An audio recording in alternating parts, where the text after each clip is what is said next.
സഹകൃതാവായ നാട്ടുകാരെ ശ്രദ്ധിക്കുക, കലാപരിപാടികൾ തുടങ്ങാൻ ആരംഭിക്കാൻ. ഇത് വേറെ എന്നുള്ളതാണ് എനിക്ക് പേഴ്സണലി ഫീൽ. നീ കണ്ടത് എന്താണെന്ന് പറ.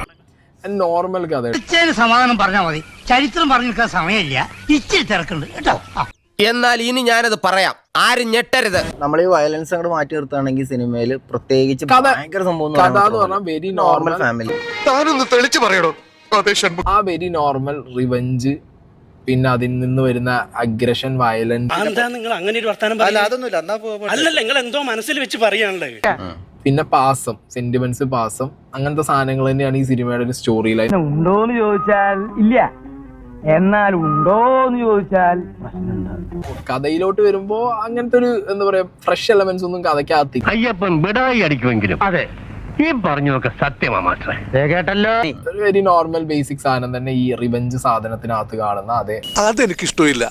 ഇതിനകത്തെ ഒരു ത്രില്ലില്ല. പാസം എനിക്ക് വളരെ ഓവർഡോസ് ആയിട്ട് ക്രിഞ്ച് ആയിട്ടാണ് എനിക്ക് പേഴ്സണലി പാസം. ഇവിടെ അത് കൊട്ടിക്കൊണ്ടിരിക്കേണ്ട ആവശ്യമില്ല, ഉള്ള കാര്യം തുറന്ന് പറയുന്ന ആരെയും പേടിക്കല്ലോ. പാസം എനിക്ക് വളരെ ഓവർഡോസ് ആയിട്ട് ക്രിഞ്ച് ആയിട്ടാണ് എനിക്ക് പേഴ്സണലി പാസം തോന്നിയത് സിനിമ.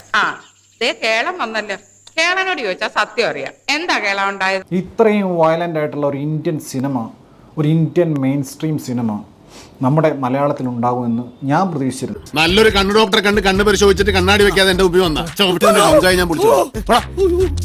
ഞാൻ പോകുന്നു. Bye bye.